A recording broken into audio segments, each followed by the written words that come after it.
नमस्कार। नमस्कार। आज हम सीधे चल रहे हैं 6ठी शताब्दी ईसा पूर्व के भारत में। नमस्कार। हाँ, वो एक बड़ा ही दिलचस्प समय था। बिल्कुल। विचारों की दुनिया में जैसे एक उबाल सा आया हुआ था, है ना? हाँ, कह सकते हैं।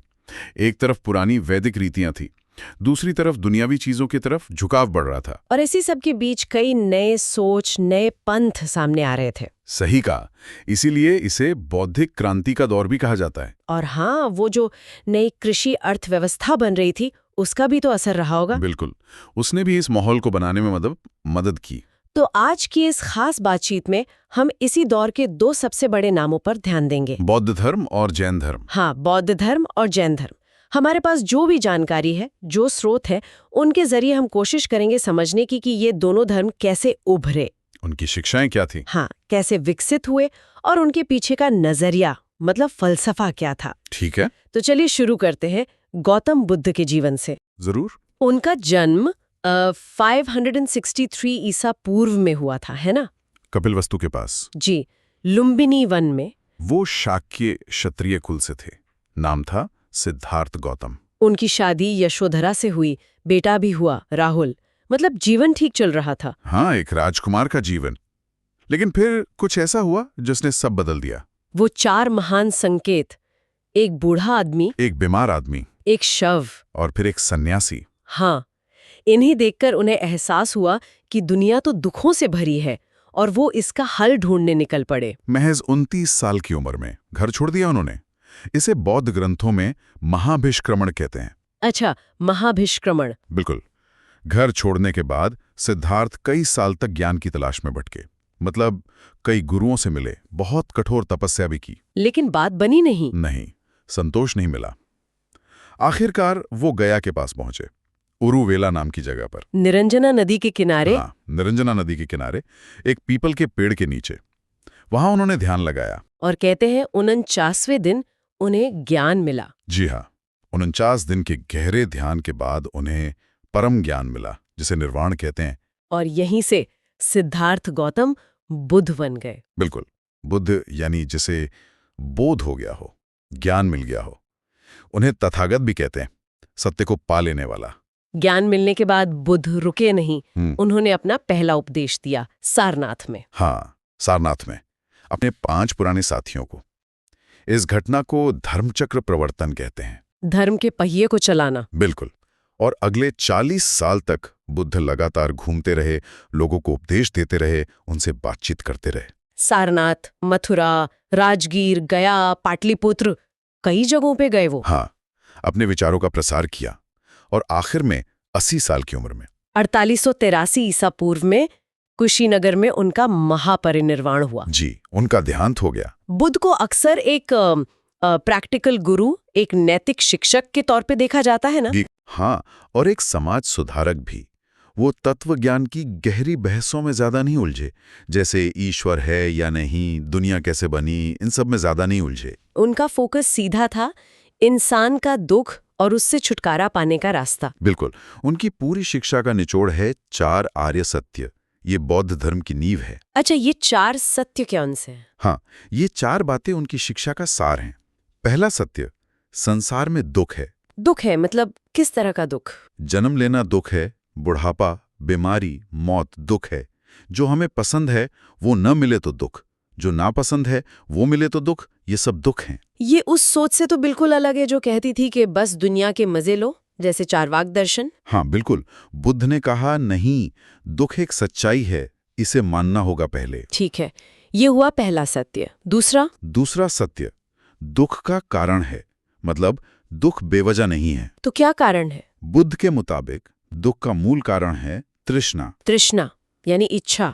हाँ, इच्छा, चाहत, किसी चीज से चिपके रहना, चीजों को पाने की इच्छा, बने रहने की इच्छा, या फिर किसी चीज से छुटकारा पाने की इच्छा। और ये इच्छा हमें फंसाए रखती है। बिल्कुल। यही हमें बार बार जन्म लेने और दुख भोगने के चक्कर में डालती है।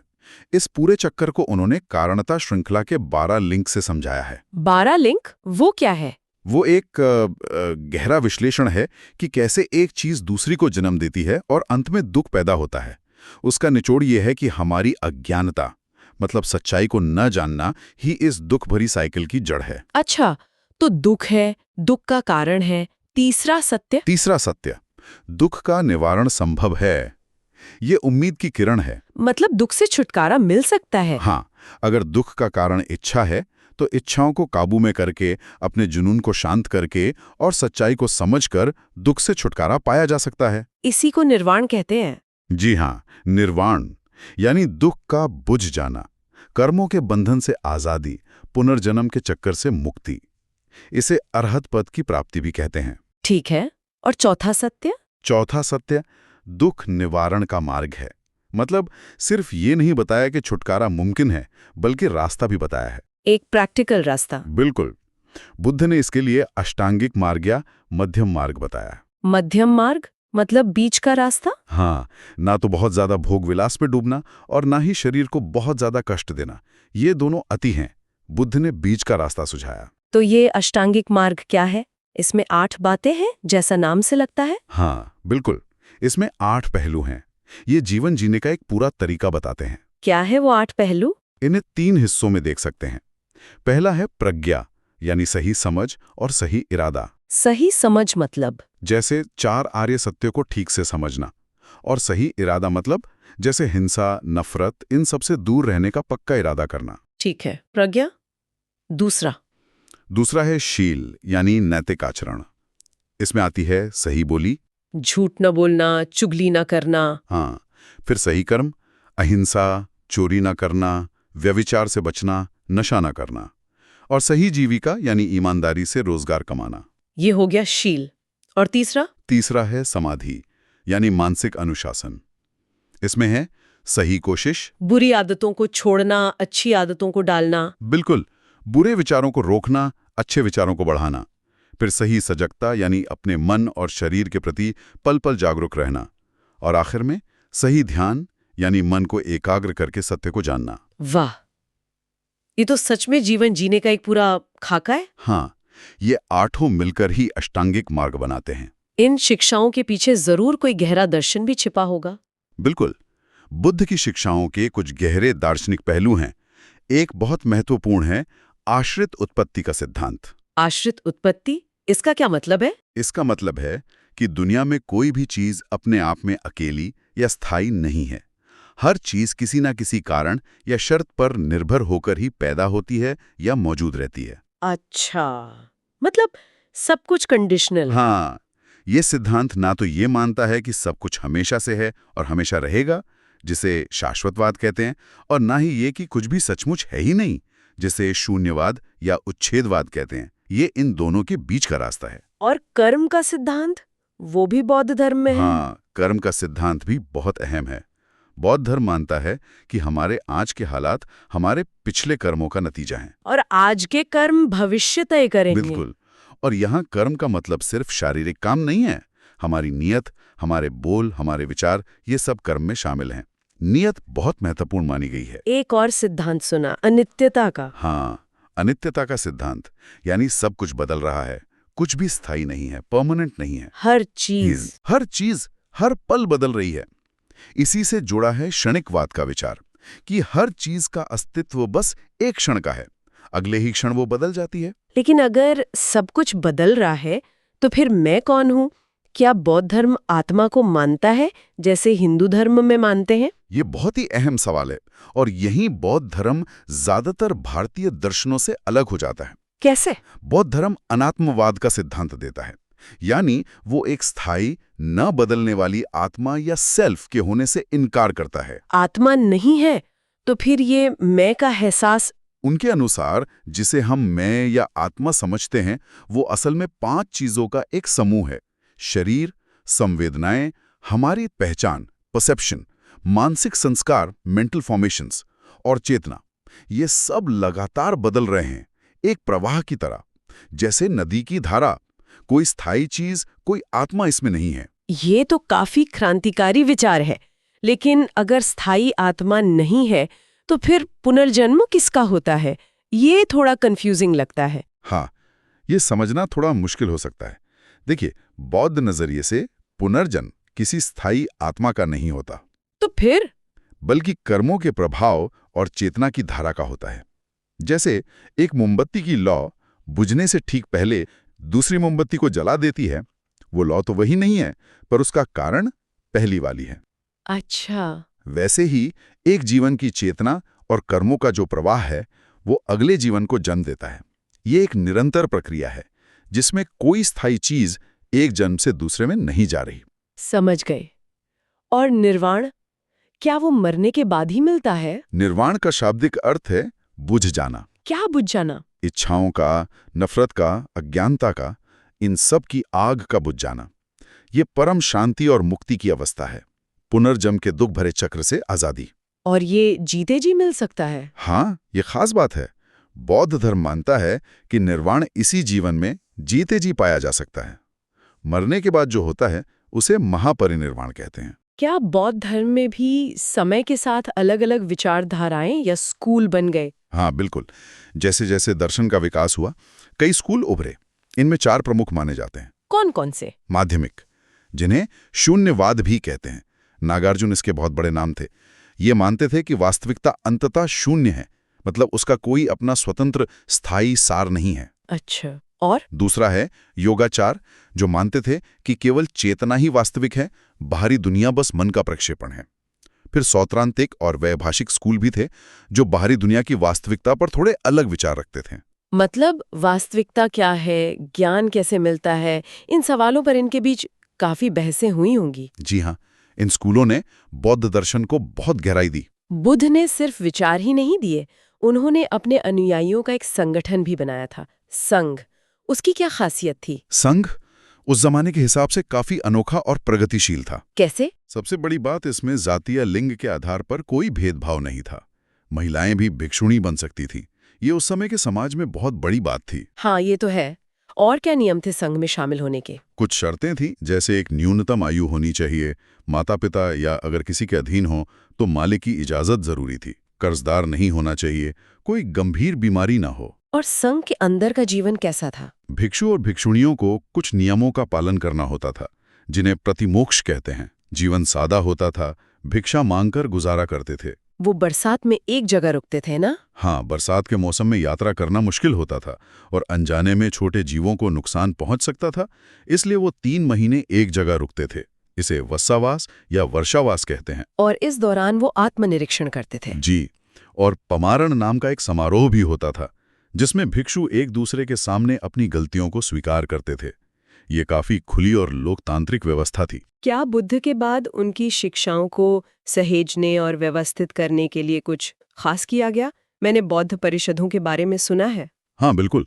बुद्ध के महापरिनिर्वाण के बाद उनकी शिक्षाओं को संरक्षित करना और संघ के नियमों को लेकर अगर कोई मतभेद हो तो उसे सुलझाने के लिए समय समय पर बड़ी सभाएं हुई। इन्हें ही बौद्ध संगीति या परिषद कहते हैं। पहली परिषद कब हुई? पहली तो बुद्ध के देहांत के फौरन बाद ही हुई, राजगीर में, लगभग 483 ईसा पूर्व। राजा अजातशत्रु ने इसे आयोजित करवाया था। इसमें क्या हुआ? इसमें बुद्ध के प्रमुख शिष्य महाकश्यप की अध्यक्षता में उनकी शिक्षाओं यानी उपदेशों को सुत्त पिटक के रूप में और संघ के नियमों को विनय पिटक के रूप में संकलित किया गया। अच्छा, तो त्रिपिटक में से 2 पिटक यही बने। हाँ, कह सकते हैं। फिर करीब 100 साल बाद दूसरी परिषद हुई वैशाली में, 383 ईसा पूर्व के आसपास। इसमें कोई खास बात? यहाँ विनय पिटक के कुछ नियमों में छूट को लेकर भिक्षुओं में मतभेद हो गया और यहीं पर संघ पहली बार 2 हिस्सों में बटा। 2 हिस्से कौन से? पुराने, कठोर नियमों को मानने वाले स्थविरवादिन, जिन्हें बाद में थेरवाद कहा गया, और नियमों में कुछ ढील चाहने वाले महासंघिक। अच्छा, तो विभाजन यहीं से शुरू हो गया था। और तीसरी परिषद? तीसरी परिषद हुई सम्राट अशोक के समय, पाटलिपुत्र में, लगभग 250 ईसा पूर्व। इसकी अध्यक्षता मोगलीपुत्र तिस्स ने की। अशोक के समय की परिषद तो बहुत महत्वपूर्ण रही होगी। हाँ, इसमें बौद्ध दर्शन पर आधारित तीसरा पिटक, अभिधम्म पिटक, जोड़ा गया। और इसी परिषद के बाद अशोक ने बौद्ध धर्म को भारत से बाहर, श्रीलंका और दूसरे देशों में फैलाने के लिए अपने दूत भेजे। और चौथी परिषद? चौथी परिषद कश्मीर के कुंडलवन में हुई, कुषाण राजा कनिष्क के समय, लगभग 72 ईस्वी में। वसुमित्र अध्यक्ष थे और अश्वघोष उपाध्यक्ष। इसका क्या नतीजा निकला? तब तक बौद्ध धर्म में कई छोटे छोटे पंथ बन चुके थे, कहते हैं 18 के करीब। उनके बीच के मतभेदों को सुलझाने की कोशिश हुई। लेकिन यहीं पर बौद्ध धर्म साफ तौर पर दो बड़ी शाखाओं में बढ़ गया, महायान और हीनयान। महायान और हीनयान, ये नाम बहुत सुने हैं। इनमें मुख्य अंतर क्या है, क्या आप थोड़ा समझाएंगे? जरूर। देखिए, हीनयान का मतलब है छोटा रास्ता या छोटी गाड़ी। ये नाम असल में महायान वालों ने दिया था। ये बौद्ध धर्म की पुरानी रूढ़िवादी शाखा मानी जाती है। आज का थेरवादन इसी से जुड़ा है? हाँ, आज की जो थेरवाद परंपरा है वो काफी हद तक इसी स्थिरवादिन या हीनयान धारा से निकली है। ये मानते हैं कि निर्वाण पाने के लिए व्यक्ति को खुद ही कठोर अनुशासन और ध्यान का अभ्यास करना पड़ता है। अरहत बनना इनका लक्ष्य है। और बुद्ध के बारे में इनका क्या नजरिया है? ये बुद्ध को एक महान शिक्षक और मार्गदर्शक मानते हैं, लेकिन भगवान नहीं। उनकी पूजा सीधे मूर्ति के रूप में नहीं बल्कि प्रतीकों के माध्यम से ज्यादा होती थी, जैसे पदचिन्ह, बोधि वृक्ष, स्तूप आदि। ये कहाँ ज्यादा फैला? ये मुख्य रूप से दक्षिण की ओर फैला, Sri Lanka, Myanmar, Thailand, Cambodia, Laos. ठीक है। और महायान, जिसका मतलब है बड़ा रास्ता या बड़ी गाड़ी? हाँ, ये मानते हैं कि सिर्फ भिक्षु ही नहीं बल्कि आम गृहस्थ लोग भी मुक्ति पा सकते हैं। इनका रास्ता ज्यादा लोगों के लिए सुलभ है, इसीलिए बड़ा रास्ता। इसमें बोधिसत्व का विचार बहुत अहम है ना? बिल्कुल। बोधिसत्व वो हैं जो खुद ज्ञान निर्वाण पाने की क्षमता रखते हैं, लेकिन दूसरों के दुखों को दूर करने की करुणा से प्रेरित होकर तब तक अपना निर्वाण टाल देते हैं जब तक सभी प्राणी मुक्त न हो जाएं। ये बहुत बड़ा आदर्श है। और बुद्ध को लेकर इनका क्या मानना है? महायान में बुद्ध को अक्सर अलौकिक, लगभग ईश्वर जैसा माना गया। उनकी भक्ति और मूर्ति पूजा का चलन यहीं से बढ़ा। अवलोकितेश्वर, करुणा के बोधिसत्व, मंजूश्री, ज्ञान के, वज्रपाणी, शक्ति के जैसे कई बोधिसत्वों की भी पूजा होने लगी। भविष्य में आने वाले बुद्ध मैत्रेय की कल्पना भी इसी में है। जी हाँ, मैत्रेय बुद्ध की अवधारणा महायान की ही देन है। और ये कहाँ फैला? ये उत्तर की ओर फैला, मध्य एशिया, चीन, कोरिया, जापान, तिब्बत, वियतनाम। इसी धारा में आगे चलकर शून्यवाद या माध्यमिक और विज्ञानवाद, योगाचार जैसे दार्शनिक स्कूल भी विकसित हुए। बड़े बड़े विश्वविद्यालय जैसे नालंदा, विक्रमशिला महायान के केंद्र बने। भारत में तो बौद्ध धर्म का जन्म हुआ, यहीं फला फूला, लेकिन आज ये यहाँ उतना प्रभावी क्यों नहीं दिखता जितना कुछ दूसरे देशों में? इसके पतन के क्या कारण रहे होंगे? हाँ, ये एक जटिल सवाल है और इसके कई मिले जुले कारण हैं, कोई एक कारण नहीं। जैसे? एक तो समय के साथ बौद्ध मठों मतलब संघुर में कुछ कमजोरियां आने लगी। कहीं कहीं विलासिता बढ़ी, अनुशासन में ढील आई, दान में मिली जमीन जायदाद से वो धनी हो गए। अच्छा। और दूसरी तरफ हिंदू धर्म या जिसे हम ब्राह्मणवाद कहते हैं, उसका फिर से उभार हुआ। शंकराचार्य जैसे दार्शनिकों ने बौद्ध मत का खंडन किया। गुप्त राजाओं और बाद के राजपूत राजाओं ने वैदिक धर्म को ज्यादा संरक्षण दिया। बौद्ध धर्म के अंदर भी तो विभाजन हो गया था। हाँ, वो भी एक कारण था। महायान और हीनयान में बंटने के बाद भी कई और छोटे छोटे पंथ बन गए। इससे एकता कमजोर हुई। भाषा का भी कोई रोल था? बिल्कुल।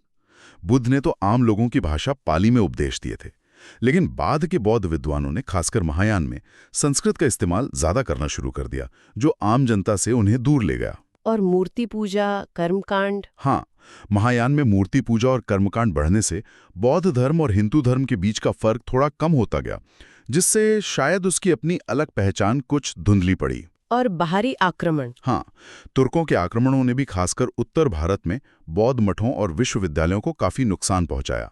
इन सब वजहों ने मिलकर धीरे धीरे भारत में बौद्ध धर्म के प्रभाव को कम कर दिया। चलिए, अब उस दूसरी बड़ी आध्यात्मिक धारा की ओर मुड़ते हैं जो इसी दौर में मजबूत हुई, जैन धर्म। बुद्ध की तरह ही इसके भी सबसे प्रसिद्ध प्रणेता महावीर क्षत्रिय राजकुमार थे। हाँ, ये दिलचस्प है कि दोनों ही धर्मों को स्थापित करने वाले क्षत्रिय थे। जैन परंपरा वैसे तो बहुत पुरानी मानी जाती है। वो 24 तीर्थंकरों की बात करते हैं। तीर्थंकर मतलब? तीर्थंकर यानी वो जिन्होंने संसार रूपी सागर को पार करने के लिए तीर्थ यानी रास्ता बनाया, मार्गदर्शक। पहले कौन थे? पहले थे ऋषभदेव। 23वें पार्श्वनाथ थे, जिन्हें ऐतिहासिक व्यक्ति माना जाता है। वो महावीर से करीब 250 साल पहले हुए थे। और 24वें और आखिरी थे वर्धमान महावीर। ऋषभदेव का जिक्र तो शायद हिंदू पुराणों में भी आता है। हाँ, विष्णु पुराण वगैरह में उनका जिक्र है। ये भी एक रोचक बात है।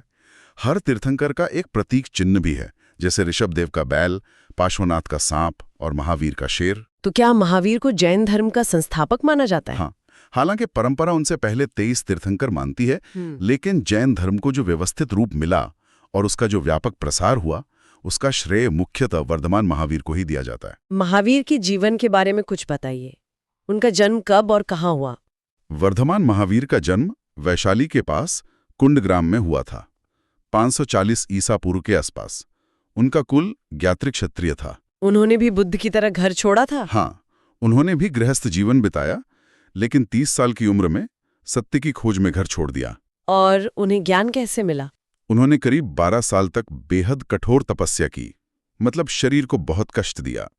आखिरकार 42 साल की उम्र में जृंबग्राम नाम की जगह पर ऋजुपालिका नदी के किनारे 1 साल के पेड़ के नीचे उन्हें केवल ज्ञान प्राप्त हुआ। केवल ज्ञान मतलब? केवल ज्ञान यानी सर्वोच्च, संपूर्ण और अनंत ज्ञान, जिससे कुछ भी जानना बाकी ना रहे। इसके बाद वो जिन यानी विजेता, जिसने अपनी इंद्रियों और कर्मों पर विजय पाली हो, और महावीर, महान वीर कहलाए। और फिर उन्होंने भी उपदेश दिए? हाँ, अगले 30 साल तक उन्होंने कौशल, मगध और आसपास के इलाकों में घूम घूम कर उपदेश दिए। उनके अनुयायी निर्ग्रंथ कहलाए। निर्ग्रंथ यानी बंधन रहित? बिल्कुल, जो सभी सांसारिक बंधनों से मुक्त हों। और अंत में 72 साल की उम्र में पावापुरी, जो आज बिहार में है, में 468 ईसा पूर्व के आसपास उन्होंने देह त्याग दिया। कैसे? जैन परंपरा के अनुसार सल्लेखना द्वारा, यानी स्वेच्छा से अन्न जल त्याग कर उपवास करते हुए। अच्छा, अब आते हैं जैन दर्शन पर। इसकी खास बातें क्या हैं? ये बौद्ध दर्शन से कैसे अलग है? जैन दर्शन भी वेदों की प्रामाणिकता को नहीं मानता, इसलिए इसे भी नास्तिक दर्शन, इस संदर्भ में कि ये वेदों को ईश्वर निर्मित या अंतिम सत्य नहीं मानता। इसने भी वैदिक कर्मकांडों का विरोध किया? हाँ, वैदिक कर्मकांडों और ब्राह्मणों के वर्चस्व का विरोध किया।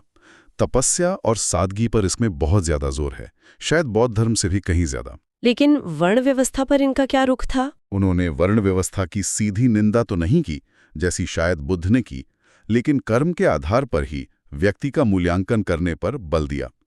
जैन दर्शन की 2 सबसे अनोखी और महत्वपूर्ण अवधारणाएं हैं, अनेकांतवाद और स्यादवाद। अनेकांतवाद और स्यादवाद, ये क्या है?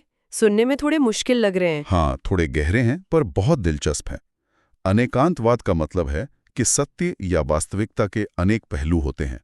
अनेक अंत मतलब कई सिरे, कई पहलू। अच्छा। कोई भी चीज या विचार अपने आप में पूर्ण सत्य नहीं होता, बल्कि वो किसी एक नजरिए से देखा गया सच होता है। पूरी सच्चाई को जानने के लिए उसे अलग अलग दृष्टिकोणों से देखना जरूरी है। और स्यादवाद? स्यादवाद इसी अनेकांतवाद का तार्किक विस्तार है। स्याद का मतलब है शायद या अपेक्षा से। ये कहता है कि हमारा हर कथन, हर निर्णय सापेक्ष, रिलेटिव होता है। वो किसी न किसी शर्त या नजरिए पर निर्भर करता है। मतलब कोई भी बात पूरी तरह से हाँ या ना में नहीं कही जा सकती। बिल्कुल।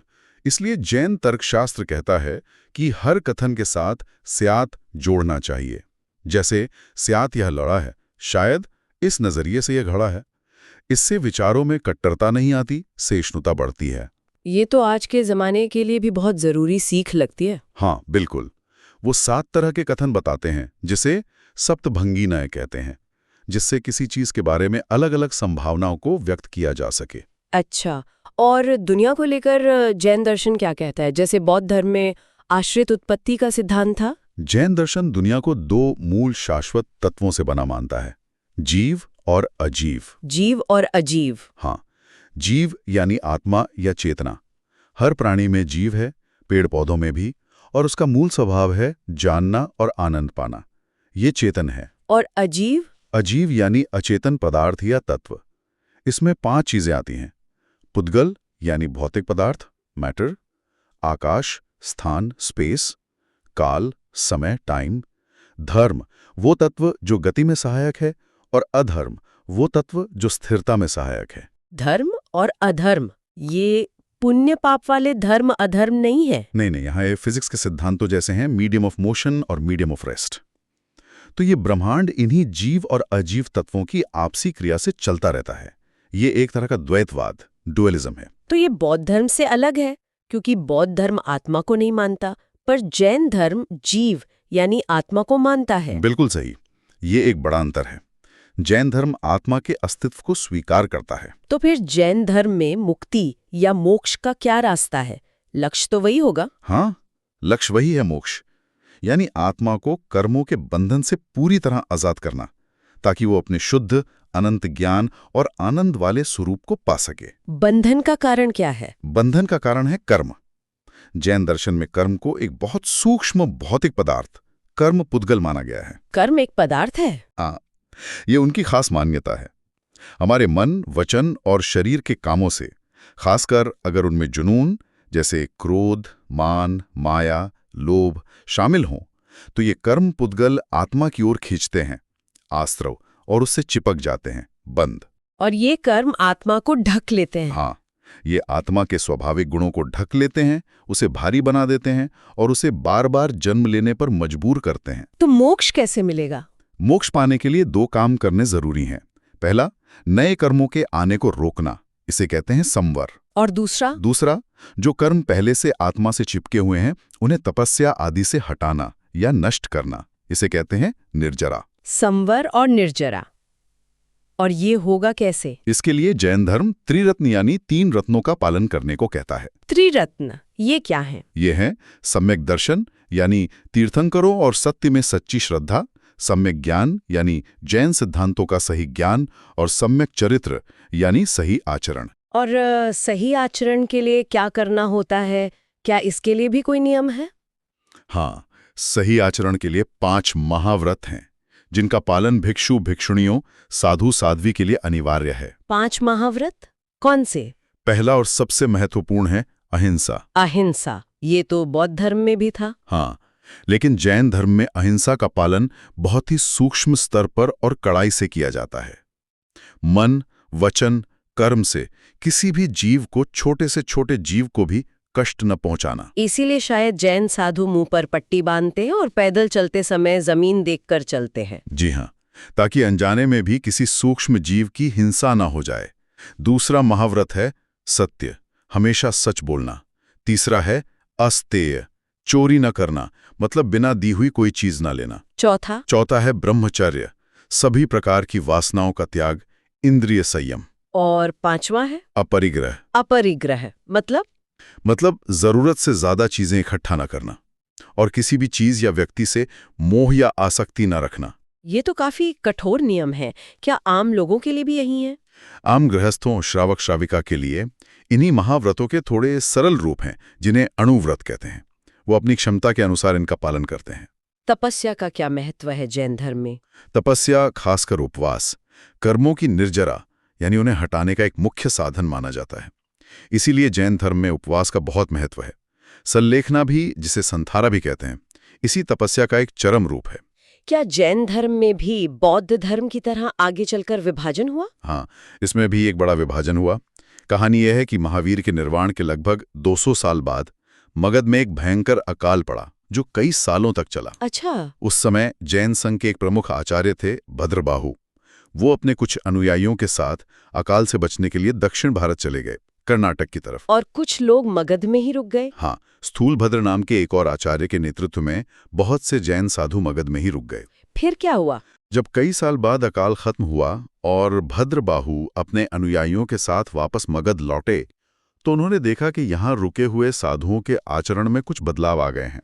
खासकर उन्होंने सफेद वस्त्र पहनना शुरू कर दिया था, जबकि भद्रबाहु के अनुयायी वस्त्र नहीं पहनते थे। हाँ, वो महावीर की मूल शिक्षा के अनुसार निर्वस्त्र रहते थे, जिसे पूर्ण त्याग का प्रतीक माना जाता था। इसी बात पर दोनों समूहों में मतभेद हो गया और जैन धर्म 2 मुख्य शाखाओं में बंट गया। कौन सी 2 शाखाएं? जो स्थूलभद्र के अनुयायी थे और श्वेत वस्त्र पहनते थे, वो श्वेतांबर कहलाए, और जो भद्रबाहु के अनुयायी थे और वस्त्र त्याग पर जोर देते थे, वो दिगंबर कहलाए। दिक प्लस अंबर इज इक्वल टू दिशाएं ही जिनका वस्त्र हों। ये विभाजन आज भी कायम है? हाँ, ये दोनों शाखाएं आज भी मौजूद हैं और इनके बीच कुछ मान्यताओं और आचरण में अंतर हैं। क्या जैन धर्म की भी बौद्ध धर्म की तरह परिषदें हुई? हाँ, 2 मुख्य जैन परिषदों का जिक्र आता है। पहली पाटलिपुत्र में हुई थी, शायद 3री शताब्दी ईसा पूर्व में, स्थूलभद्र के समय। इसमें क्या हुआ था? इसमें जैन धर्म के मुख्य सिद्धांतों को 12 अंगों में संकलित करने की कोशिश हुई। हालांकि दिगंबर परंपरा इसे पूरी तरह से प्रामाणिक नहीं मानती, क्योंकि भद्रबाहु और उनके अनुयायी इसमें शामिल नहीं थे। और दूसरी परिषद बहुत बाद में, लगभग 512 ईस्वी में गुजरात के वल्लभी नामक स्थान पर हुई। ये मुख्य रूप से श्वेतांबरों की परिषद थी। इसमें क्या खास हुआ? इसमें जैन आगमों यानी धर्म ग्रंथों को अंतिम रूप से लिपिबद्ध किया गया। देवर्धीक श्यामाश्रमण इसके अध्यक्ष थे। आज जो श्वेतांबर आगम उपलब्ध हैं, वो इसी परिषद की देन मानी जाती हैं। जैन धर्म भारत में कहाँ-कहाँ फैला? क्या ये बौद्ध धर्म की तरह भारत से बाहर भी गया? जैन धर्म का प्रसार मुख्य रूप से भारत के अंदर ही रहा। शुरुआत में ये गंगा घाटी में फैला, खासकर मगध के इलाके में। कहा जाता है कि बिंबिसार, अजातशत्रु जैसे राजाओं ने इसे समर्थन दिया। चंद्रगुप्त मौर्य के बारे में भी कहा जाता है कि उन्होंने जीवन के अंत में जैन धर्म अपना लिया था और भद्रबाहु के साथ कर्नाटक चले गए थे। अच्छा, तो दक्षिण में प्रसार ऐसे हुआ। हाँ, उस अकाल वाली घटना के बाद जैन धर्म दक्षिण भारत, खासकर कर्नाटक में मजबूती से स्थापित हुआ। वहां आज भी श्रवणबेलगोला जैसी महत्वपूर्ण जगहें हैं। और कहीं उड़ीसा में भी इसका प्रसार हुआ। राजा खारवेल ने इसे संरक्षण दिया। उनकी हाथी गुम्फा प्रशस्ति इसका प्रमाण है। मथुरा भी कुषाण काल में जैन धर्म का एक बड़ा केंद्र था। और पश्चिम भारत में आज तो जैन समुदाय ज्यादातर वहीं है। हाँ, बाद के समय में जैन धर्म का सबसे ज्यादा विकास पश्चिम भारत, गुजरात और राजस्थान में हुआ। वहां चालुक्य, सोलंकी राजाओं जैसे सिद्धराज जयसिंह और कुमारपाल ने इसे बहुत संरक्षण दिया, सुंदर जैन मंदिर बनवाए। इसीलिए आज भी जैन धर्म की जड़ें इन इलाकों में सबसे मजबूत हैं। बौद्ध धर्म की तरह जैन धर्म भारत से लगभग गायब तो नहीं हुआ, लेकिन ये उतना फैला क्यों नहीं जितना शायद बौद्ध धर्म फैला था? इसके भी कुछ कारण हो सकते हैं। एक तो जैसा हमने बात की, जैन धर्म के नियम, खासकर अहिंसा और अपरिग्रह, बहुत कठोर हैं। हर किसी के लिए पालन करना मुश्किल। हाँ, खासकर खेती जैसे व्यवसायों में, जहां अनजाने में भी जीवों की हिंसा हो सकती है। इसलिए ये ज्यादातर व्यापारिक समुदायों में लोकप्रिय हुआ। दूसरा, तपस्या पर अत्यधिक जोर भी शायद आम जनता को उतना आकर्षित नहीं कर पाया। दर्शन भी थोड़ा जटिल है। हाँ, अनेकांतवाद, स्यादवाद, कर्म पुद्गल की अवधारणा, ये सब समझना आम लोगों के लिए शायद आसान नहीं था। और शायद बौद्ध धर्म जैसा मिशनरी उत्साह नहीं था। शायद। और बाद के दौर में बौद्ध धर्म की तरह इसे उतना व्यापक राजकीय संरक्षण भी नहीं मिला। हिंदू धर्म के भक्ति आंदोलन का भी प्रभाव रहा होगा। इन सब कारणों से ये फैला जरूर, पर एक सीमित दायरे में ही ज्यादा प्रभावशाली रहा। तो हमने आज बौद्ध और जैन धर्म दोनों पर काफी विस्तार से बात की। दोनों में कुछ बातें एक जैसी तो है ना? समकालीन थे, दोनों के प्रणेता क्षत्रिय थे। बिल्कुल, दोनों ही 6ठी शताब्दी ईसा पूर्व के उस धार्मिक सामाजिक मंथन की उपज थे। दोनों ने ही उस समय प्रचलित वैदिक कर्मकांडों, यज्ञों में होने वाली हिंसा और ब्राह्मणों के बढ़ते वर्चस्व पर सवाल उठाए। दोनों ने वेदों को अंतिम प्रमाण मानने से इनकार किया। हाँ, दोनों गैर रूढ़िवादी या श्रमण परंपरा के हिस्से थे। दोनों ने वर्ण व्यवस्था के जन्म आधारित भेदभाव का विरोध किया और अपने दरवाजे सभी के लिए खोले, चाहे वो किसी भी जाति या लिंग के हों। महिलाओं को भी स्थान दिया। हाँ, ये बहुत महत्वपूर्ण था। दोनों ने अहिंसा पर बहुत जोर दिया। हालांकि जैन धर्म में शायद ज्यादा कड़ाई से। हाँ, वो एक अंतर है। दोनों ने सादा जीवन जीने, नैतिक आचरण अपनाने और ध्यान यानी मेडिटेशन पर बल दिया। और दोनों का अंतिम लक्ष्य क्या था? जन्म मृत्यु के इस दुख भरे चक्र से मुक्ति पाना, जिसे बौद्धों ने निर्वाण कहा और जैनों ने मोक्ष। लेकिन इनमें बड़े अंतर भी थे, जैसा कि आपने बीच बीच में बताया भी। अहिंसा की मात्रा, आत्मा का सवाल। हाँ, बिल्कुल। अगर मुख्य अंतरों को देखें तो पहला, अहिंसा पर जैन धर्म का रुख कहीं ज्यादा चरम और सूक्ष्म है। दूसरा, आत्मा पर। हाँ, बौद्ध धर्म स्थायी आत्मा, अनात्मवाद को नहीं मानता, जबकि जैन धर्म जीव, आत्मा को एक वास्तविक शाश्वत तत्व मानता है।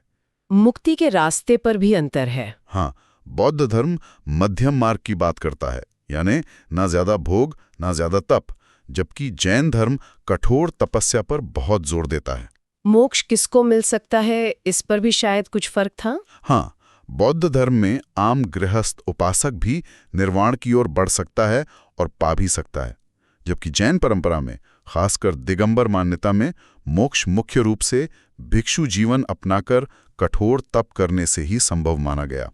और दर्शन के स्तर पर जैन दर्शन आत्मा, कर्म, पदार्थ की प्रकृति जैसे तत्व मीमांसीय सवालों में बौद्ध दर्शन से ज्यादा गहराई और विस्तार में जाता है।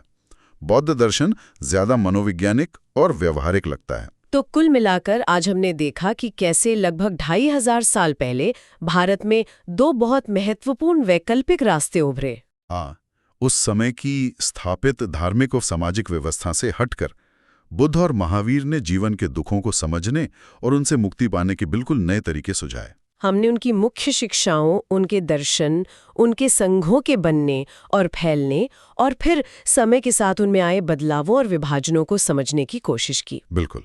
और ये सोचना भी कमाल का है कि उन प्राचीन चिंतकों ने अस्तित्व, दुख, चेतना, वास्तविकता जैसे कितने गहरे और बुनियादी सवालों को छुआ और उनके कितने अलग-अलग पर गहरे जवाब देने की कोशिश की। सही कहा। ये प्राचीन भारतीय दर्शन आज भी हमें सोचने पर मजबूर करते हैं। आज की दुनिया में जहां हम हर तरफ से सूचनाओं, विचारों और अलग-अलग नजरियों के जैसे बाढ़ में घिरे हुए हैं, तब क्या जैन धर्म का अनेकांतवाद, यानी ये स्वीकार करना कि सत्य के कई पहलू हो सकते हैं और कोई एक नजरिया ही संपूर्ण सत्य नहीं होता, क्या ये हमें थोड़ी सहिष्णुता सिखा सकता है? या फिर बौद्ध धर्म का मध्यम मार्ग, यानी अतिवाद से बचने की सलाह, चाहे वो विचारों का हो या जीवन शैली का? क्या ये सिद्धांत आज की हमारी उलझी हुई, ध्रुवीकृत दुनिया को समझने और उसमें रास्ता खोजने में कुछ मदद कर सकते हैं? ये एक बड़ा सवाल है। बिल्कुल।